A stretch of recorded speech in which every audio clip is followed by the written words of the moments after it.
Welcome to my world. Hello, and welcome to 2025.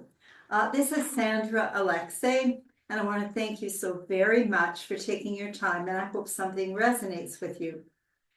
And many thanks to everyone who enjoys my messages, my written and on video.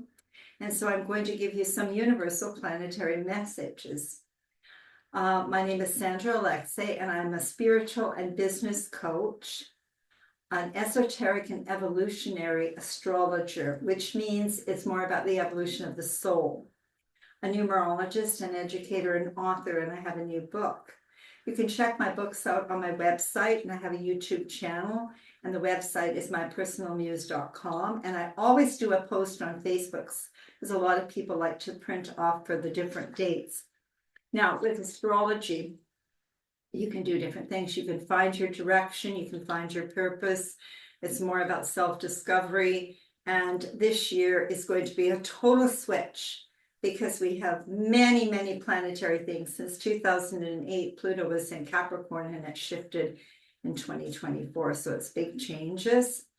And I do a lot about karmic astrology. Anyways, greater self-knowledge helps you master your own particular journey.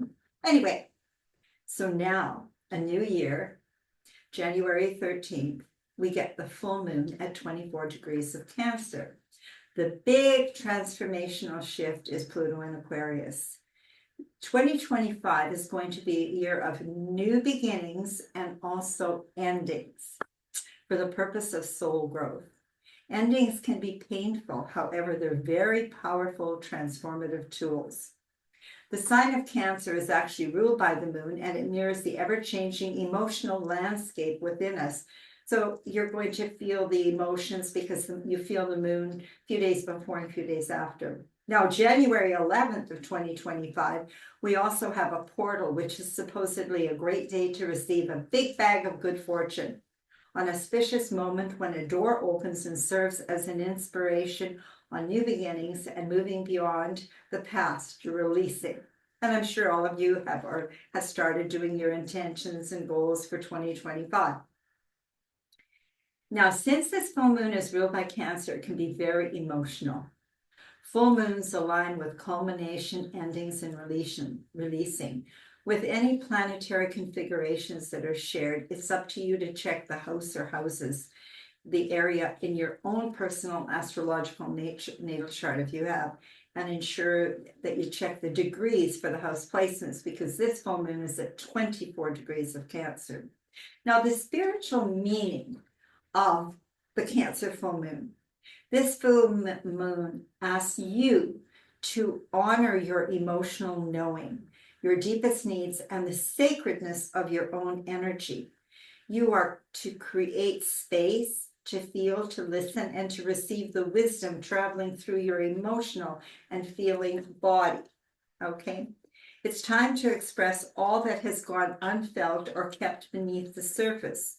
We are to become the healing, the medicine, the love, the presence, and nurturing that we're craving for ourselves and with ourselves. As the sun in Capricorn guides our planning, our visioning, and practical building of the year ahead, which is the goals, the moon in Cancer takes us deeper into our fundamental needs and emotional desires so that they may inform our forward movement. It reminds us that the building of our lives must be guided by both the inner and the outer, our heart, our mind, our intuition, and our logic. So we have Saturn in Pisces, Neptune in Pisces, and this moon, which in Cancer. So be mindful and aware of your emotions. This is an important time for stepping back, trying to prove yourself stepping back from trying to prove yourself or validate yourself internally or to other people, and to better understand the beliefs you hold that make you feel that you even need to do that. If you want things to change, then you've got to be the change. While you can't control others or your circumstances, you absolutely can take stock of your own responses and tap into your own willingness and ability to do things different. Now, this full moon is an opportunity for you to listen to your intuition, to tap into your emotions and nurture yourself from both your successes and your troubles. Support people and things that you care about and cultivate the intimacy that you hold dear. Do not sweat the small stuff. It's time for you to tap into your own motivations, hopes, fears, and make sure you're acting from your kindest and wisest impulses. Now, this we need to be aware of. First, we have to be aware that the placement of the planet Mars, which rules fire, and the cardinal sign Aries, which is your individual will, which is about courage, it's the warrior, emotional honesty, authenticity, and sovereignty. While the planet Pluto, which rules Scorpio, which is all about power over transformation, power, control, and passion. Because of the emotional Cancer moon, we need to be very mindful and observant of our own agitation and any anger issues. So on November 5th, Mars was at 0 critical degree of Leo, and Pluto was at 29 degrees critical degree. And that was the US election. Okay, that's form a conjunction. Then on January 3rd, Mars was at 1 degree critical of Leo retrograde, and Pluto was at 1 degree critical of Aquarius. So now we're dealing with 4 different signs. Mars is retrograde at 1 degrees of Leo on January 1st, 2025, and moves to 29 degrees Cancer retrograde on January 6th. Then it goes direct at 17 degrees of Cancer on February 24th. Remember, retrograde planetary and energy says that we should stop, we should pause, we have to go over, we have to reassess, we have to rethink, we have to readdress. Ultimately, they set up this is the dynamics. I'm right, you're wrong, which teach us separateness, winner, loser, war, and judgment.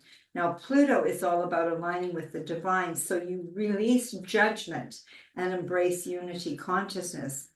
So then on April 24th of 2025, we have Mars at 2 degrees of Leo and Pluto at 3 degrees of Aquarius.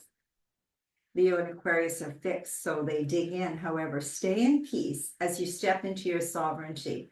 There's inner authority, being consciously competent with physical courage. You then become the initiator, the pioneer, multi-layered. As you think about inner sovereignty, rather than giving your power away, you will have emotional and physical security and peace. Then on January 11th, and I have a video and video on my YouTube channel, The Game Changer, on the nodes, because on January 11th, the nodal axis switches from Aries North Node, Libra South Node to Pisces North Node and Virgo South Node as we start a new 18-month cycle until July 26th of 2026. It's about trusting our intuition, Pisces, ruled by Neptune, with the spiritual nature of synchronicity and healing as we release the analytical tendencies of the mind. So it's time to trust the flow. Now, the North Node was in Pisces from April 20th, 1969 until November 2nd, 1970. The last nodal axis with the North Node Pisces and the North Node Pisces and South Node Virgo was December 3rd, 1987 to May 2nd, 1989, and June 23rd of 2006 until December 18th, 2007. Do you recall any events or situation that affected your life? Because we're going to experience similar situations. So people I've been to sessions for, like they've said, oh my God, that was when I divorced, that's when I had to move. It's usually something big. Now, this Cancer moon initiates closing lessons of North Node Aries and South Node Libra of karmic relationship patterns. So rather than giving your power away, you now, Aries, have become the master of your own life. Now, hopefully something has resonated with you, and you can always contact me if you'd like a session. I help you find your direction, your purpose. It's all about self-discovery and anything to do with karmic astrology, because my latest book, Awakening to Your Soul, is all about how we have been releasing all the mind control, all the ancestral karma, and our own personal karma.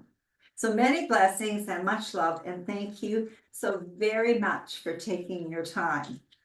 And a Happy New Year. It's going to be a great 2025.